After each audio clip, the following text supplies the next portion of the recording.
ঘটনাটা হচ্ছে 23 তারিখে মোটর শ্রমিক ইউনিয়নে একটা গন্ডগোল হয় শ্রমিকদের মাঝে, শ্রমিক সে গন্ডগোলকে কেন্দ্র করে দিয়ে বাস টার্মিনালে নিজাম নামে এক ছেলে বাস কাউন্টারে মাস্টারি করে, তাকে অ্যারেস্ট করে নিয়ে আসা হয়। অ্যারেস্টটা এরকম যে বাদী মামলা করেছে, সে বাদী মামলাটা করেছে মিজান ড্রাইভারের নামে, আর আসামি বলে নিয়ে আসা হয় বোয়ালিয়া থানার ওসি নিয়ে এসছে চন্ডিমা থানা যুবদল 19 নম্বর ওয়ার্ড দক্ষিণের যুগ্ম আহ্বায়ক নিজামকে তুলে নিয়ে এসছে।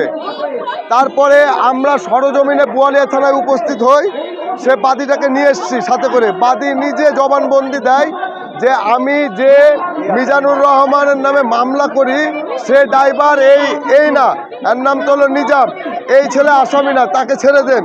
বাদী যখন সরজমিনে বোয়ালিয়া থানাতে উপস্থিত থেকে জবানবন্দি দেয় ওসির সামনে, তারপরে ওসি আমাদের যুবদলের নেতা যুগ্ম আহ্বায়ক নিজামকে কোনোভাবে ছাড়ে না, তাকে মিথ্যা একটা বিস্ফোরণ মামলায় কোর্টে চালান করা হয়।